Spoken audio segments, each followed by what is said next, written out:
Welcome back. It's Tim and Julie Harris, and this is your favorite daily real estate coaching and training podcast. I'm going to start out by saying thank you for keeping this podcast at the top of all the iTunes rankings. We have consistently maintained our top 0.00001% presence on iTunes, which is pretty incredible. And our YouTube channel has really taken off. And so for all of you everywhere that are listening and watching us every day, we want to sincerely thank you for your continued support. And by our way of saying thank you, we want to remind you that you can subscribe to our newsletter for free. And that's harrisrealestatedaily.com, harrisrealestatedaily.com. And I know the link was busted. Thank you for the handful of you that told me that on the YouTube post from last week. We have since fixed it. So harrisrealestatedaily.com is our daily newsletter. And I'm going to be putting up a podcast that I wrote, not a podcast, but a blueprint, an outline, basically, on how to start your own podcast. And I'm going to be putting that on the newsletter sometime this week. And I wrote another one, which is going to be, how to start your own newsletter, right? So something we both, Julie and I, know quite a bit about is how to start a podcast and be successful at it, and how to start a newsletter. And the point of the newsletter is going to be helping you guys form an email list, which will ultimately be a great source of additional business for you. But that's only going to be available to those who are subscribers to the free newsletter. So just go to harrisrealestatedaily.com. All right, now the topic today is one of the topics that I think is pretty much one of the only things, or one of the topics that Julie and I are some of the only folks in our position will actually talk about. Because the industry has been saying, since Julie and I have been in the business, which is 30 years, that there's no room in the industry for part-time agents. If you want to be successful, you have to be full-time. But our hundreds of thousands of coaching calls and coaching clients has taught us that, guess what? You can be sometimes, dare I say, many times more successful as a part-time agent than you can be as a full-time agent. And we're going to explain to you why. And then we're going to be giving you your pathway. How many steps is this, Julie? There's 11. We may not get to all of them. Some of them are going to be longer discussion topics than others, but we'll see how it goes. Right. So here's 11. Get the notes if we run out of points. Yeah. Sure. If we went out of, energy to continue, right, which sometimes happens. Right. So we're going to do 11 points, and these are 11 points on how, if you choose to, go from being a successful part-time agent to a successful full-time agent. But we're going to give you lots of examples on how you can actually be a successful part-time agent as well. And I'll give you the reasons why, and I'll give a real tactical, practical perspective as we go through these points. Julie Harris? Yes. Well, here's the thing. Whether you're juggling a full-time job right now, maybe you're raising kids, which is certainly a full-time job, if they're anything like our kid, serving in the military. We've had a lot of people come through our coaching programs in the military, or maybe you're just not that interested in working 40 plus hours per week. This episode is going to be for you. As Tim said, we're going to give you some play-by-play on how to be the most efficient, even if you only have X amount of hours to devote to real estate. So our mission as your coaches or future coaches is to show you how to do that without you burning out. We want you to have a life. And some of you, your job, you're not looking at replacing your job, and others of you, you do want to replace your job. And we're going to talk about both, because point number one, if you're ready to jump in, let's go for it, is just that, right? So step number one for everyone is to define your mission. What is your income goal? What is real estate there to do for you and your family? It's not enough to just say, I want to earn more. I want to earn a little bit of extra money. That's not definitive enough. So ask yourself, do you want to transition and replace your current income? Or is this always going to be supplemental? Or for some of you, you're kind of on the fence. You're not sure if it could even replace what you've got. You may be in different positions. What is your specific income goal? Give it a number. If you're replacing your current job, include the value of your benefits, maybe your insurance. What are we really replacing here? Does that make sense? It does, but I'm going to start out. This is actually where I think you and I really differentiate ourselves in our coaching organization from everyone else out there, is that we have, again, if you have a really great job right now, and I realize many of you don't want to work for somebody anymore. Totally understand that. I know many of you have had dreams of being full-time in real estate, all these things. But if you've got, and I'm just going to be real practical with you all, if you have not enough, let's say, steaks in the freezer or money saved, and you've got dependents, and you've got, mouths to feed, you cannot quit your job, because you have not earned the right to quit your job yet. And Julie and I are going to give you a roadmap to do that. But here's the thing I want you to just bear with me here. You will make yourself absolutely miserable and your family miserable if you said you throw caution to the wind and burn the ships and all these other sort of, self-help type things that people say to themselves, and then give up your insurance, give up your financial security, because you don't, in my humble opinion, don't have the right to jeopardize the financial security of your dependents because you want to pursue a dream. That's what I want you to think about. You cannot be approaching this selfishly, because what will happen is, even if you are successful, you'll be alone celebrating your success because they're not going to trust you anymore, because you're going to have essentially broken agreement that you had with your family. I know that's a little bit of a thought for some of you, but start there. And so what I'll ask you to do along the lines of Julie's first point is, if you do want to go to full-time into real estate, and you are the provider, or, say 50% provider for your family, go to your family and you need to have them set goals along with them. So one of the things that we subscribe or prescribe to all of our coaching clients is complete the real estate treasure map. And the real estate treasure map is on level 1 in Premier Coaching, and it's absolutely free when you join Premier Coaching right now, just by going to premiercoaching.com.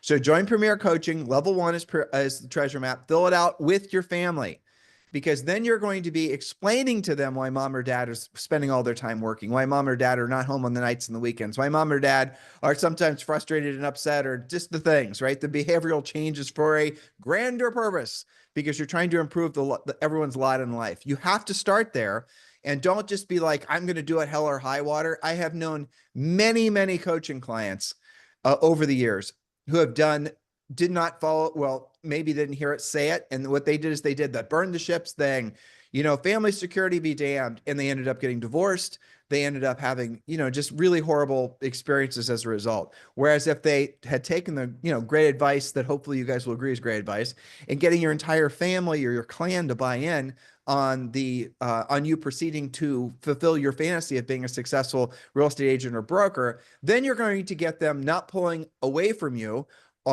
You're going to get them pushing you, And so we're going to talk about that. Julie, let's go to point number 2. Step number 2 is embrace proactive lead generation. And this, as you guys know, if you're long-term Tim and Julie, fans and podcast listeners and coaching clients, you'll know this really is the most critical point of all Julie's points. Yes, that's right. A part-time agent who does prospect, i.e. proactive lead generation, if some of you get nervous with the word prospect, will always outperform a quote full-time agent who doesn't. Yep. So it's not about the hours. It's about what you're doing with the time that you've got. And you've heard us talk on virtually every podcast about don't buy leads. It's amazing that nobody in real estate school, or even brokers or office managers or team leaders, talk about, what's your budget for buying leads? They just say, go buy leads. There's no budget for that. You shouldn't budget for that, right? So be proactive. That means talking first. And almost every agent does their first 3 to 5 to maybe 10 transactions from their past client. Well, they don't have past clients, but from their centers of influence, people who already know, love, and trust you, who say, yeah, gosh, go you. You got into real estate. I'm going to buy a house. I'm going to work with you. So proactively lead generation starts with talking to people you already know. Go ahead. Well, let's summarize though. What you just said is Sure. really important, right? So the important point that Julie just said is, if you're proactively lead generating, your leads don't cost you anything. Now, Ever. I'm gonna share ever, right? I'm gonna share with you guys, and that's the primary focus. We've been doing these masterminds for the last 30 days or so, and the first thing we talk about in these masterminds is we're solving the 3 biggest challenges agents are having right now. By the way, you can attend the mastermind for free. The link is down below, or just go to harrismastermind.com. harrismastermind.com. And anyway, so we're solving the biggest 3 challenges agents are having. The first one's lead generation. And the reason that agents are having so much of a challenge lead generating isn't because there are not an absolutely enormous number of people that will buy and sell with you. It's because they're doing the wrong thing.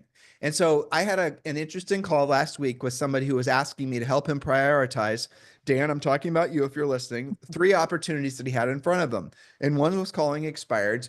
And the other 2 were, I'm trying to remember. The other 2 is adding salespeople to his brokerage. And the other one was actually building his EXP revenue share. Those are the 3 things.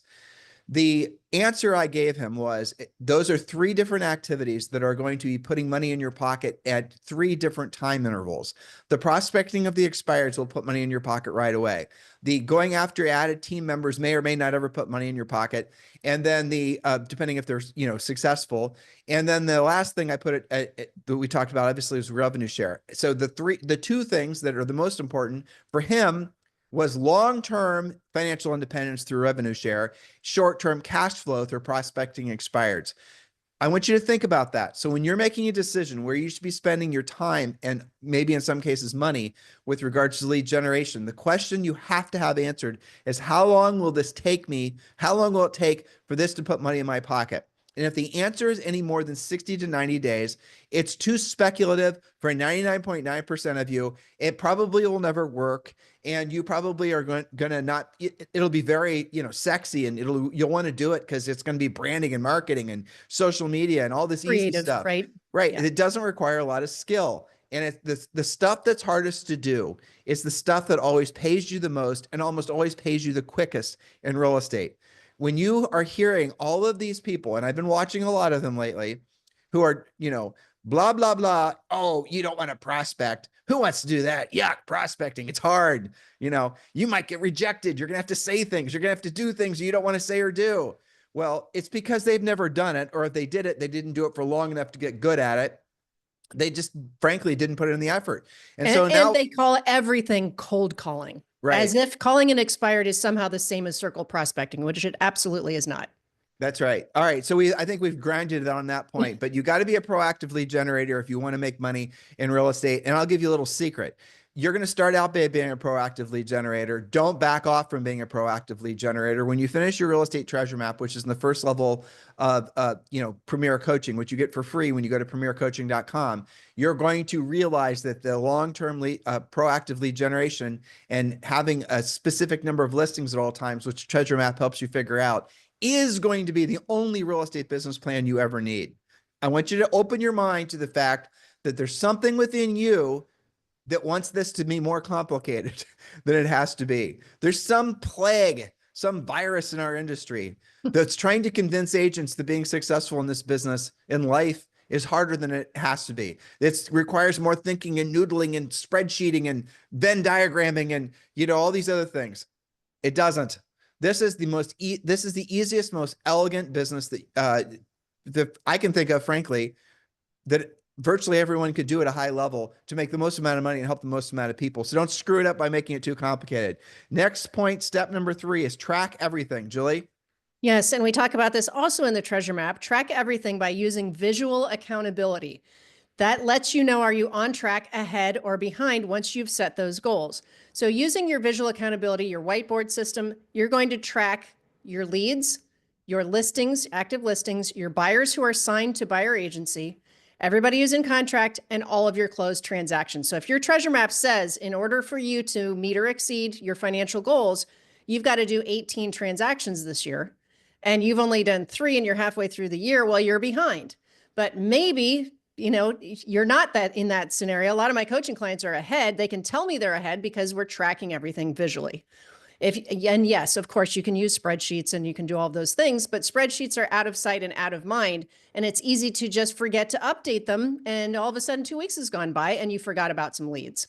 So visually tracking everything is critical. And I have had, and I think you've had too, Tim, lots of coaching clients say how much that's changed their life to be able to look at a glance and know exactly what's going on. Absolutely. And we talked about this all the time again on this podcast. But again, why do some of you want to have these big elaborate CRMs? Look, I get it. CRMs are great. They're elegant. CRMs to track your centers of influence and past clients and love on them makes total sense. Using a CRM to essentially do what you hope to do, which is essentially doing your pre-qualifying and your lead nurturing over long periods of time. Why do you believe that that's true? Why do you believe, dear listener or viewer, why do you believe that long-term nurturing of leads is a good business model? Have you ever researched it? Have you ever actually gone and explored and really dug into whether that's true or not? And then I want you to actually shortcut that whole learning curve and ask yourself, how frequently have you done business with or bought a product from? Done business with is the best analogy, I think, with anybody as a result of their long-term lead follow-up. How many of you have closed a transaction as a result of long-term lead follow-up? I'm not talking about centers of influence and past clients here. I'm just talking about a raw buyer lead, for example.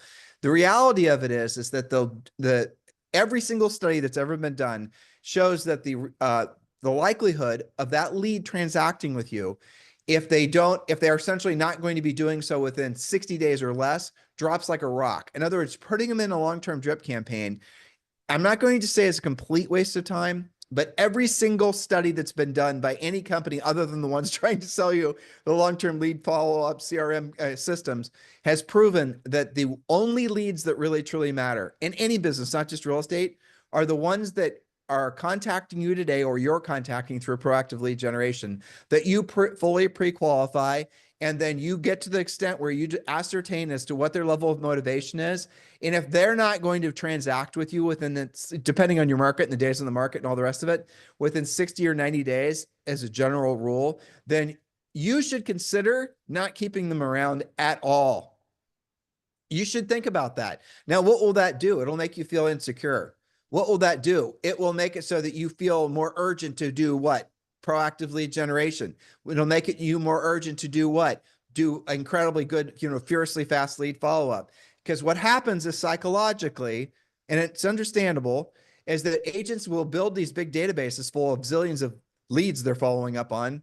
And that creates a false sense of security for them that, oh, according to this CRM company, 10% of the leads that are in my CRM are going to somehow transact per year. There's so many ways we can shoot holes in that, but your own life experience and your own intuition should be all you need to know that I'm telling you the truth. So you've got to get good at proactive lead generation, furiously fast lead follow-up, and then really, really good pre-qualification. You get it good at those three things, and then presenting and then closing. Those activities are going to be the only ones that you actually truly ever have to be brilliant at in real estate. Everything else you could just set along, forget about, or frankly, not even think about. Now, if you're planning on buying all your buyer leads, and if you're planning on being Zillow Premier Agent or Flex Agent, and if you're planning on building a buyer agent business around in all these things that agents are being brainwashed to believe is the only way to build a business, a real estate business, I want you to do yourself a favor and don't believe anything until you've researched it yourself. Do the math, do the work. If you're deciding that you want to build a business based on Zillow Flex leads, and there's so many people out there that are, peacocking around about how many houses they sell per year, but they're not telling you they get all their leads from Zillow. They're not telling you that they are, their 20 buyer agents they have working for them are sucking up all their margins. They're not telling you that they're paying Zillow 40% and $10,000 per month. And there's 3 assistants that are having to service all those transactions. And they're paying their overhead from their own listings. Well, exactly. If they have listings at all. If they have listings, yeah. So if your goal is to help people and make money, and you don't want to just run a nonprofit or frankly, be a remote sales team for Zillow where you're essentially, always signing yourself up to pay up a 40% referral fee, you're going to have to do the math and you're going to have to decide what game you want to play. That's not a game that I will suggest to any of you because it's going to result in a lot of work, a lot of liability and risk, and not a lot to show for it other than awards and peacocking. What's your game? What do you want to win? You decide. Next point, Julie. Next point, number 4, choose or possibly upgrade to, if it's time, the right broker. Ideally, you chose the right broker in the first place because it is expensive to have to switch at some point.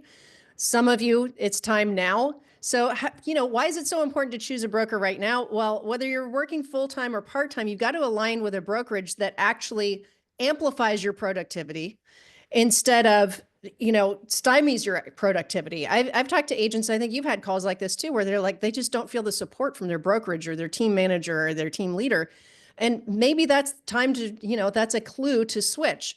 So for example, EXP that has multiple ways for you to be profitable doing the same deals that you're going to do anyway. Would you like to speak to that? Well, I mean, at the end of the day, it's very simple. If you are planning on, so I'll make it very simple. I'm just laughing at the words I just chose because I know some of you, again, don't want to make it very simple, but let's make it very simple anyway. All right. So today's show is focused on part-time agents wanting to become full-time, but really it's focused on every agent.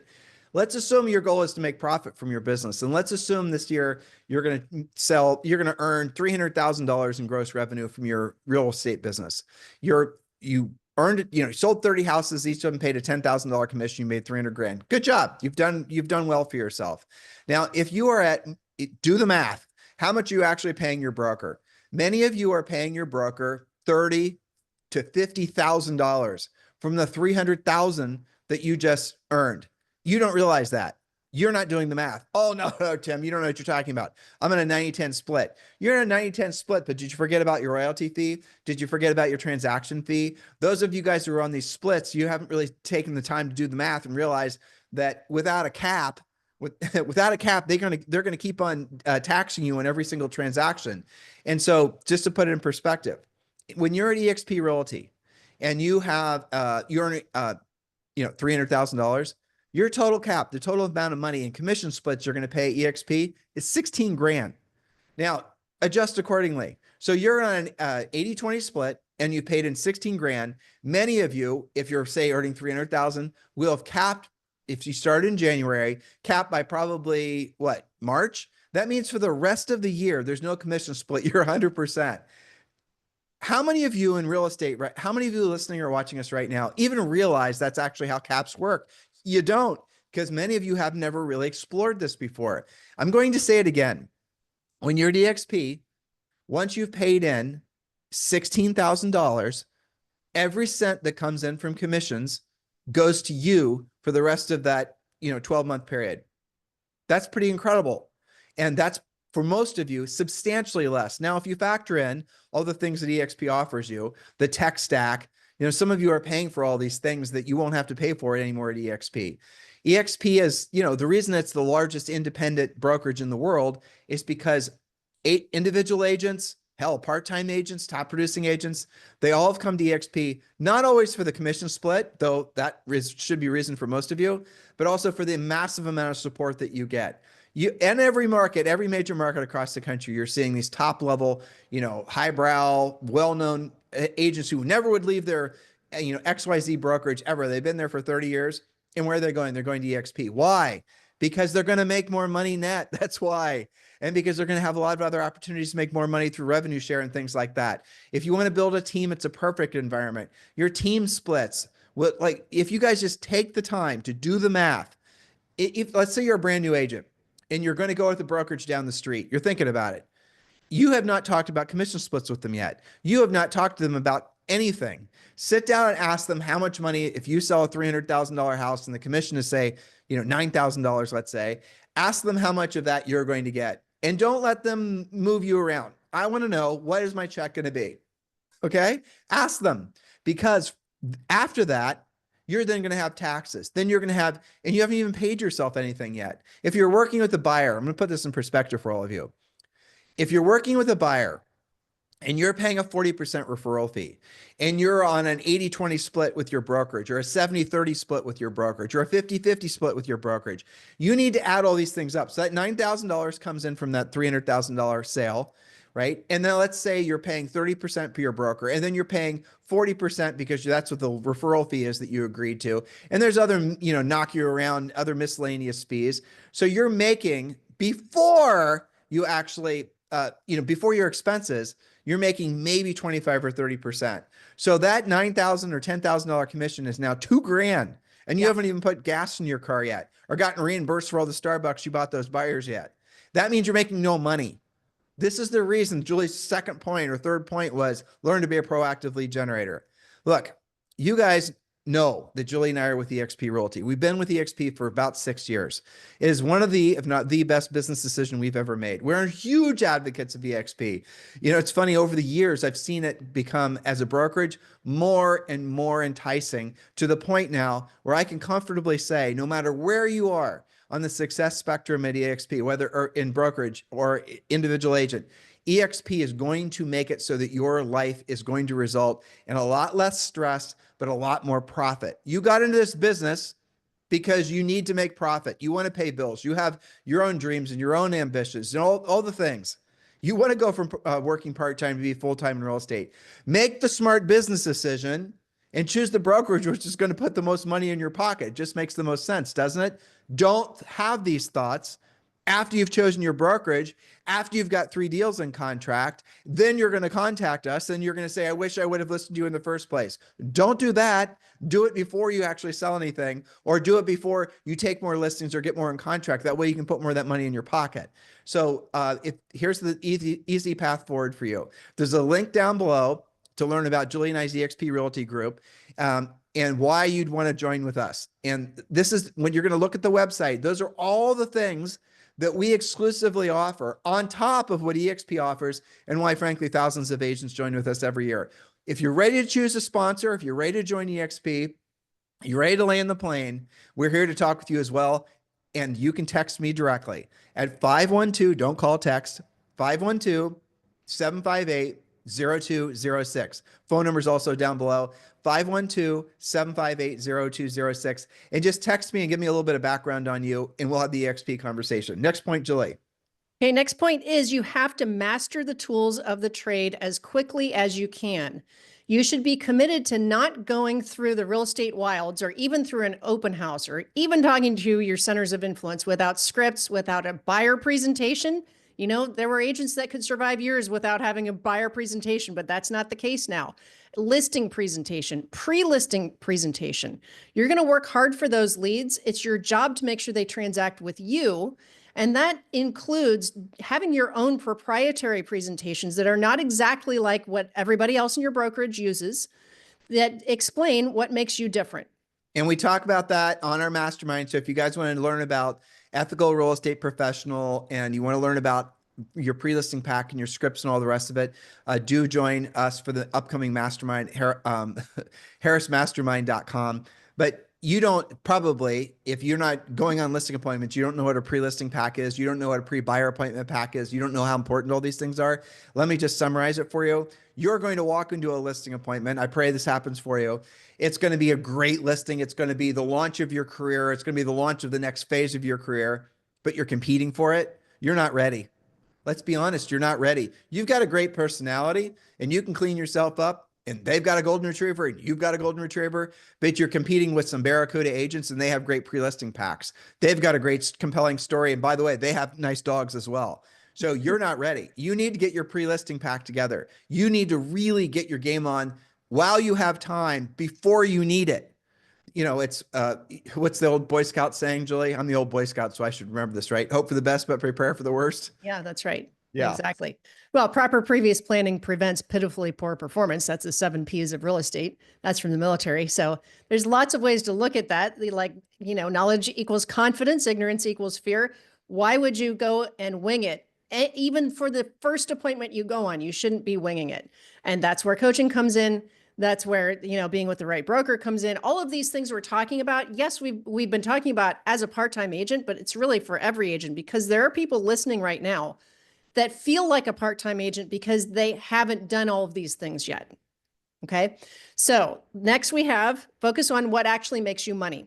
Now I just had point number 6, sorry. Step number 6. I just had this conversation with not a part-time agent, but a broker who was partnering with another broker, and they were trying to decide what should they unload. Their mission of partnering was they want to get their lives back. They want to offload all of the things that distract them. So their list is the same as the part-time agent's list. Lead generation, proactive lead generation, lead follow-up, pre-qualify, present, negotiate, and close. Anything that is not on that list is what you would call work theater, where you can either delegate it, you can ditch it, maybe it's not important at all. You can hire a person, or in many cases, an app or AI. You don't even have to pay a person. You don't have to have an assistant. We have lots of coaching clients, part-time and full-time, that are solo agents or have just a transaction coordinator. But those are the things that actually make you money in real estate. And you notice that pretty much all of those require you to be in front of someone, face-to-face, voice-to-voice, transacting. Well, the bottom line is these are the things that you have to get really good at in real estate. And you'll notice that making a TikTok video isn't on here. Working on your brand is not on here. Lead generation, proactive lead generation. Next is going to be, Julie's got these in a slightly different order than what I subscribe to, but that's okay. Next is going to be pre-qualifying. So you've generated the lead. The next thing you're going to do is pre-qualify the lead to find how motivated that lead is. That's if obviously you're talking with them for the first time, you're going to roll right into your script that we give you as part of Premier Coaching. You're going to find out their level of motivation. You're going to find out if they have a house. Most of them will show up in your life appearing as buyers, but it turns out they have houses to sell. So you'll ferret that out of them, all these things that we teach you in coaching. Then if you aren't able to pre-qualify them right away, or if they just show up as a lead, that goes to furiously fast lead follow-up. And that means that if someone shows up and emails you, texts you, message you, however you get a word from them, you need to call them back urgently. If they text you, call them. If they message you on Instagram, call them. If they send a smoke signal, call them. You guys get it? Call them. Always call. That makes a huge difference in a world where everyone does everything digitally. In other words, they're being lazy. Yes, in some cases you are going to be imposing upon them. And they are going to be doing other things. It doesn't matter. If you're calling somebody back urgently after they just raise their hand and say, I'm interested in buying or selling, I'm interested in this, and you call them back right away, there are no negative qualities that they are assigning to you other than this person's urgent, this person cares about helping me.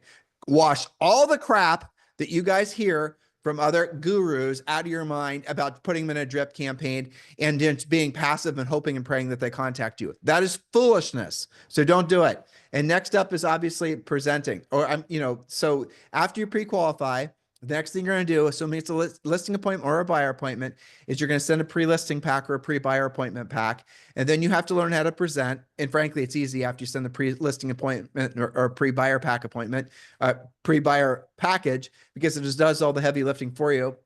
And then the next steps obviously come organically. You're going to want to know how to negotiate, you're going to want to know how to present. Then when you get a contract on the listing or you're working with a buyer, you're going to have to learn how to negotiate and then close. So it's not a very complicated thing, but here's the funny part or the amazing part. There are only 3 things on this list you really need to get good at. You need to get good at proactive lead generation. You need to get good at pre-qualifying. You need to get really good at furiously fast lead follow-up. Well, this is 4 things, sorry. And then presenting. I'll say negotiating too, so now I'm up to 5. But you get good at those 5 things, you can be marginal at best at everything else. Tim, what about my brand? Your brand is going to be the one. Your brand is going to be the brand of the agent who has all the sold signs in all the yards. Your success is your brand. Your success is your brand. Exactly. Julie said it succinctly. How about that? And you don't need branding in order to go out and list how, be a proactive lead generator. You don't.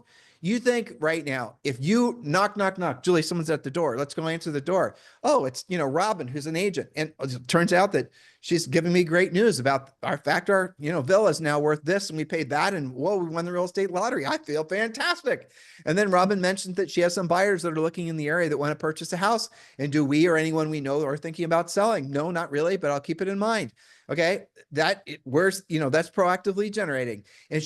Or maybe, yes, my neighbors down the way, they actually were mentioning that thinking they were going to sell. And then you guys get it. That is a free lead for Robin. That is direct proactively generating. Now it turns out 90 days from now, I find a house I want to buy. I hadn't been considering selling my house when I met Robin initially, but she'd, done a good job following up with me and keeping me apprised of the market and whatnot since we originally met. Now I've got to hire an agent. I did not know Robin other than the fact that she knocked on my door and was being a proactive lead generator. I did not go on socials. I did not find her from Instagram. I did not find her from Facebook. She was at my door, knocking on my door, and she was providing me information that made me feel good. I'm going to list my house with Robin. She's already proven that she's great at follow-up. She's already proven that she's proactive. She's already proven that she's not lazy. Isn't that what everybody wants when they're hiring anyone as a service professional? Isn't that incredible to think about? So if you're a proactive lead generator, all of a sudden, all the things where all the stuff that you guys are belaboring yourselves to do and spending your money on truly become optional. All the branding and all the marketing. Because if you're calling someone and you're solving their problem, if you're proactively lead generating to somebody, hold on, Julie, I'm not going to talk to you. Let me check to see what your latest Facebook, nope. sorry, I'm not going to do business with you. I don't like what you just put on Facebook. It doesn't work like that. And you guys know it. And now that we're in this new age of AI, which is going to make everyone and their brother and their dog into a social media superstar, constantly posting, constantly doing videos, constantly doing, you can have AI write you a kick-ass song now. I have a friend that's doing that, right? Then what, and all of you, if you think that all that social media stuff is going to have any value in this new world that we're in, you are 100% wrong. It's going to have minuscule value because it's going to be ubiquitous because everyone and their brother is doing it. The agents are going to have the power, are the listing agents that know how to proactively lead generate, are having intentional conversations with folks about helping them solve a problem, which is buying or selling real estate. You have got to be clear in your head about that. What did I just say that offended any of you? Were you offended? What did I just say that maybe caused you to go, oh, not for me? It's because I'm asking you to do something that might result in you getting rejected. That's what it is. I'm asking you to do something that's going to require you to have skill. Okay. That's what it is, right? After all, you went to a social media guru and he told you just have to do a bunch of, long-term lead follow-ups and drip campaigns and all the rest of it. No rejection there. Yeah, there is. It's called the business is never going to happen. And you're going to be rejected as you leave real estate with a huge amount of debt from buying all those tchotchkes and all those easy button ideas. Julie? Well, even if it did work, you'd still have to have skill when you show up and talk to the client. Yeah, there's, exactly. There's no escape. So you might as well just embrace it, right? Don't try and circumvent it. Okay. Step number 7 is easy. It's hire a transaction coordinator. Ideally, after you've done 3 transactions a month for 3 months in a row is a perfect time to do it. But it's also on this list because it's easy, especially as a newer agent that's learning stuff, to get tangled up in the weeds of transaction coordination, and then you slow down your production. You don't have to be in the weeds if you don't want to with transaction coordination. Well, So Julie, yeah. but just belabor there for a second. So you just said something else. As far as transaction coordination go, there are so many brilliant virtual assistants that can be transaction coordinators for you when you have a transaction to coordinate. You do not need to hire somebody full-time. You can pay somebody probably $100 to $200, maybe less. Contractors, yes, that's right. And that's right. And guess what? Here's a crazy fact. People who do that, they're really good at it. They like doing it. And most of you listening don't like doing it. Some of you don't know that you're not going to like doing it if you haven't, if you're newer. But yeah, there are people in the world who actually kick ass at it, and you don't have to have them full time. So that's a minor point, but an important one, because we don't want you to get tangled up doing in the weeds, right? All right, Julie, before we go to the next point, I want to round the bend, actually, because we have to record another podcast. So we're not talking about on today's podcast, building a referral network, get your family on board, ask for help when the help is needed, and your mindset, because we're going to leave those points right here available to you on the newsletter. So subscribe to harrisrealestatedaily.com, but I'm going to give you an actual closing thought for you. So when can you rationalize moving from a part-time agent to a full-time agent? And I'm going to give you I'm going to give you a reason. If you've been successful at being a part-time agent, which you can be, and I'm going to give you a real quick understanding as to why, because a lot of full-time agents waste hours every single day and week that if you're a part-time agent and you're only working, say, Friday afternoon, Saturday, and Sunday, you're not going to have the time to waste. You're going to condense what would have taken you an entire week plus to do into those couple days. So if you're successful as a part-time agent and your goal was to move from your full-time job to your part-time agent, into being a full-time agent, but you're successful following the rule I'm about to give you, you might want to consider keeping both sources of income, because take the money that you're earning from real estate, pay off all of your debt, and start investing that money in the S&P 500. In the last 30 days, the S&P 500 has gone up by 16%. So if you want to talk about wealth creation and wealth compounding, that's a formula. So how do you know, what would be a good recipe or a good pattern to follow as far as being a part-time agent? We talked about this. Focus on listings, because listings will work for you while you're at your other job or while you're doing other things. If you have 3 listings at all times or 5 listings at all times, those are getting showings and sold without you, because other buyer agents are out there showing the houses for you. Learn to be a listing agent.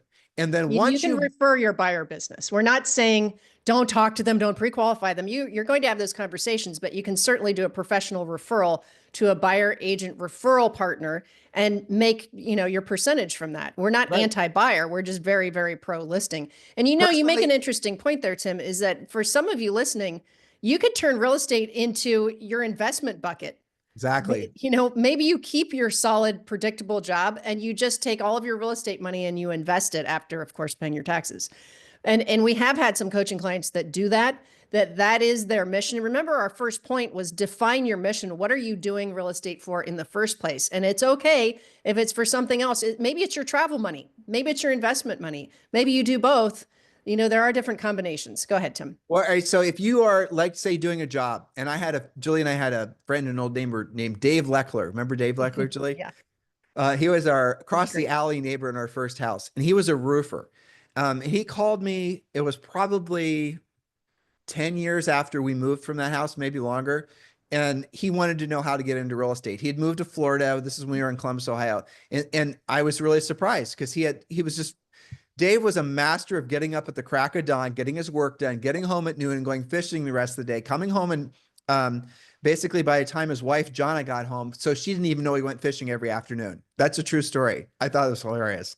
And he was really good at it. He'd win money bass fishing. He's competitive. Yeah.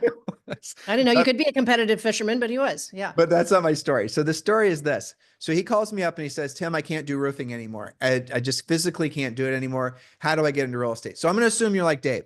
So you can't do your job anymore. Maybe your job doesn't exist anymore and you need to create a path forward to full-time in real estate. So here's the rule. Once you have successfully sold, like say, for example, you need $10,000 a month or $15,000 a month to take care of you and your brood, right? So once you have successfully earned $15,000 at least per month for 3 months in a row from real estate commissions, part-time, then you've earned your right to, because you've at least got, and it can't, look, don't shortcut or cheat what I'm saying here. I mean, 15,000 to you. If you're just buying a bunch of leads and you're giving away all of your money and you're not netting any money, you may have earned $15,000, but the amount of money you put in your pocket was probably like $3,000. Don't cheat what I'm saying. If you have to earn 15 grand per month, once you've done that for 3 months in a row, net in your pocket before taxes, then you've earned the right to at least have a serious conversation about leaving your full-time job or moving to real estate full-time. You've got to honor the obligations that you've already made.